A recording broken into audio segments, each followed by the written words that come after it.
CNN की एक report के मुताबिक सेंटकॉम के एक खुफिया अधिकारी ने मिलिट्री एनालिस्ट के एक बड़े समूह को ईमेल भेजा है। इसमें कहा गया है कि अमेरिका ईरान पर दबाव बनाने और उसे सजा देने के लिए नए और गैर परंपरागत तरीकों की तलाश कर रहे हैं। हालांकि पेंटागन के एक्सपर्ट्स की तरफ से भेजे गए ईमेल में रणनीतियों के लिए क्राउडसोर्सिंग और ब्रेनस्टॉर्मिंग करना बेहद असामान्य है। सूत्रों के मुताबिक इस ईमेल से साफ है कि ट्रंप के पास ईरान को अपनी शर्तों पर झुकाने के लिए कोई रास्ता नहीं सूझ रहा है। लेकिन ट्रंप दावा कर रहे हैं कि उन्होंने ईरान को आखिरी मौका दिया है। अगर ईरान डील के लिए मान गया तो ठीक, नहीं तो उनके प्लान रेडी हैं।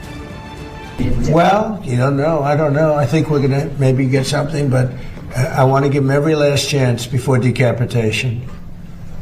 It's very tough to do what we have planned, still planned. We'll see what happens, but it's a very, very tough thing to do. I think I'm very proud of the fact that I'll give people a chance. This is a big move. To do an attack that big on a country, I'd rather not do it. Now, we've already through lots of large attacks, but they were normal large. Hopefully they'll come to their senses, because what happened, cannot have a nuclear weapon, but hopefully they'll come to their senses. Iran war को one sided बनाने के लिए Trump पूरा जोर लगा रहे हैं। CENTCOM ने नए तरीके आजमाने के सिग्नल दिए हैं। अमेरिका 3 गैर परंपरागत रणनीतियों पर फोकस करने जा रहा है। इसमें साइबर वॉर पहला है। अमेरिका ईरान के महत्वपूर्ण इंफ्रास्ट्रक्चर को निशाना बना सकता है। जैसा कि रिपोर्ट में दावा किया गया, वाटर सिस्टम और डिसैलिनेशन प्लांट्स पर साइबर अटैक पहले ही युद्ध का एक नया मोर्चा बन चुके हैं। विद्रोह को हवा देना। ईरान में महंगाई और आर्थिक संकट के कारण पहले से ही जनता में भारी असंतोष है। न्यूयॉर्क पोस्ट की रिपोर्ट के मुताबिक ईरान में विपक्षी गुट किसी भी वक्त एक नए राष्ट्रव्यापी विद्रोह की चेतावनी दे रहे हैं। अमेरिका इस आंतरिक गुस्से को गुप्त तरीके से हवा देकर इस्लामिक सरकार को अंदर से कमजोर कर सकता है। तीसरा और आखिरी हथियार ट्रंप आर्थिक नाकेबंदी को बनाने जा रहे हैं। अमेरिकी एक्सपर्ट्स का मानना है कि ईरान को रोकने का एकमात्र तरीका उसकी फंडिंग के सभी रास्ते पूरी तरह बंद कर देना है। इन तीनों तरीकों को ट्रंप पहले भी आजमा चुके हैं, लेकिन तब पूरा फोकस बम मारकर ईरान को हराने का था।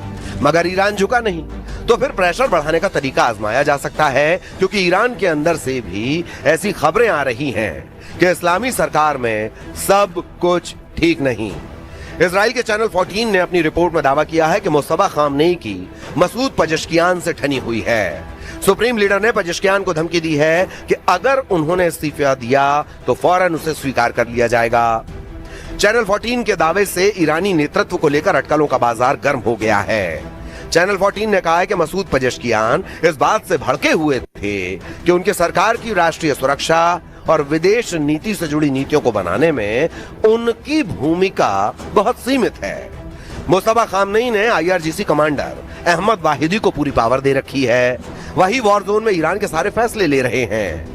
ईरानी लीडरशिप में फूट पड़ने के दावे के बाद से अमेरिकी सेना तूफानी हमलों का प्लान बना रही है। ट्रंप ने हथियारों से ईरान को तोड़ने के प्लान को एक्टिव कर रखा है। उन्होंने अमेरिकी नेवी के लिए 14 नई पनडुब्बियां बनाने के लिए $76.6 अरब का ऐतिहासिक समझौता किया है। इस डील में कोलंबिया क्लास की 5 परमाणु बैलिस्टिक मिसाइलों से लैस सबमरीन बनाई जाएगी। ट्रंप ने एटमी सबमरीन का contract general dynamics electric board GDEB को दिया है।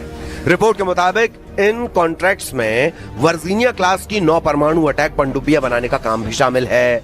यूएस नेवी ने कहा कि वर्जीनिया क्लास पनडुब्बी एक प्रमुख टैक्टिकल स्ट्राइक और मल्टी मिशन प्लेटफॉर्म है जो समुद्र के नीचे दुनिया भर में लगातार दबदबा बनाए रखती है। IISS की ताजा रिपोर्ट के मुताबिक अमेरिकी नौसेना के पास कुल 65 से ज्यादा एक्टिव परमाणु पनडुब्बियां हैं। नई 14 सबमरीन की पावर जुड़ने के बाद यूएस नेवी कितनी खूंखार होगी अंदाजा लगाना मुश्किल है।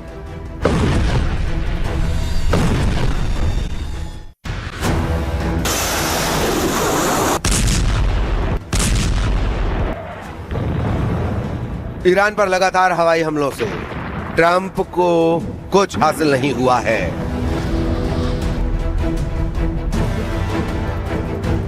ट्रंप बंकर बस्टर बमों के धमाके कर ईरान को डरा नहीं पाए हैं।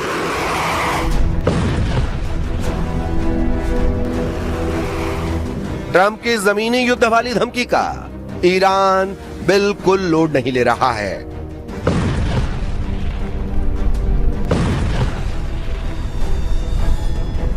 लेकिन अब ट्रंप ने ईरान से जीतने के लिए मदद का हाथ फैलाया है।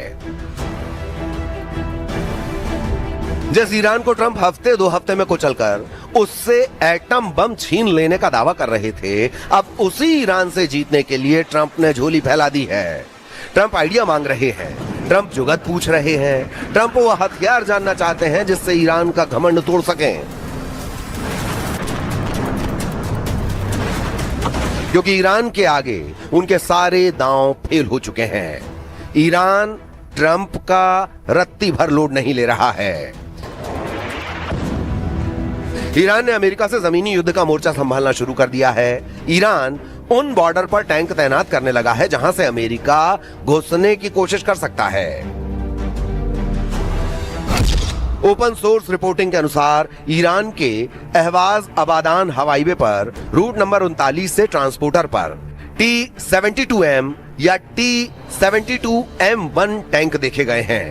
ये ट्रांसपोर्टर आर्तेश यानी ईरानी सेना की 92वीं आर्म्ड डिवीजन के हैं, जो खुजेस्तान यूनिट से निकलकर ईरान के दक्षिण पश्चिम इलाके के इराकी और कुवैती बॉर्डर पर भेजे गए हैं। ईरान ऐलान कर रहा है कि जमीन पर युद्ध हो, यही वो चाहता है। ट्रंप की सेना को ग्राउंड ऑपरेशन में पीटने के लिए ईरान के लड़ाके हुंकार भर रहे हैं। यही नहीं, ईरान के कमांडर धमकी दे रहे हैं कि होर्मुज में नाकेबंदी करने की ट्रंप की कोशिश को अब करारा जवाब दिया जाएगा। ईरानी मिलिट्री सलाहकार मोहसिन रिजाई ने धमकी दी है कि अगर होर्मुज में यूएस नेवी ने हरकत की तो उसे उड़ा दिया जाएगा।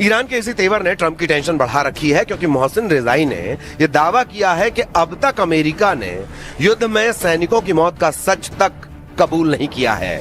रेजाई ने दावा किया कि ईरान के लड़ाकों ने सैकड़ों अमेरिकी सैनिकों का सफाया किया है, जबकि अमेरिका ने युद्ध में सिर्फ 18 सैनिकों की मौत की पुष्टि की है। सुप्रीम लीडर मुस्तफा खामनेई के मिलिट्री एडवाइजर मोहसिन रिजाई के मुताबिक जुलाई में हुए हमलों में ईरान ने सैकड़ों अमेरिकी सैनिकों को मार डाला और सैकड़ों को घायल कर दिया है। प्रेस टीवी ने रिजाई के इंटरव्यू का हवाला देकर दावा किया कि अमेरिका ने हाल के हमलों में ईरान के कुल 650 लोगों के घायल होने और मारे जाने की बात मानी है, जबकि ईरानी सूत्रों का अनुमान है कि लगभग 500 अमेरिकी सैनिक मारे गए हैं। वहीं अमेरिकी सेंट्रल कमांड की लेटेस्ट रिपोर्ट में जॉर्डन और इराक में 4 अमेरिकी सैनिकों की मौत और ऑपरेशन एपिक फ्यूरी में कुल 14 सैनिकों के मारे जाने का अपडेट है। ईरान का दावा सच है तो उसके लिए यह खतरनाक साबित होगा। सुपर पावर अपने एक सैनिक की जान के लिए दुश्मन देश को तबाह कर डालता है। ट्रंप के इरादे भी अब ईरान के टोटल सफाई वाले दिख रहे हैं, जिसके लिए वो अब पुख्ता तैयारी कर रहे हैं।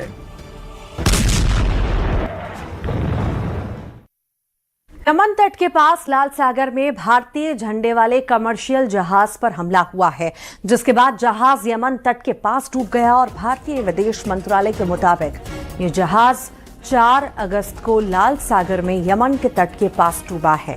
जहाज पर सवार सभी 13 भारतीय नागरिकों को सुरक्षित बचा लिया गया। भारत ने इस हमले की कड़ी निंदा भी की है और कमर्शियल जहाजों पर हमले बंद करने की मांग भी की है। रूस और यूक्रेन के बीच चल रही जंग अब और तेज होती जा रही है। रूस की एयरफोर्स ने यूक्रेन के क्रामातोर्स्क पर बड़ा हवाई हमला किया। सामने आए वीडियो में एक 14 मंजिला रिहायशी इमारत भीषण आग की चपेट में दिखाई दी। इस घटना में 24 लोग घायल हैं। तो वहीं यूक्रेन के राष्ट्रपति जेलेंस्की ने दावा किया कि जुलाई महीने में यूक्रेनी ड्रोन हमलों के दौरान 30,000 से ज्यादा रूसी सैनिक मारे गए या घायल हुए। ब्राजील के साओ पाउलो में एक केमिकल फैक्ट्री में भीषण आग लगती है और हड़कंप मचता है। देखते देखते आग ने पूरे फैक्ट्री परिसर को अपनी चपेट में ले लिया। आसमान में धुएं का गुबार छा गया।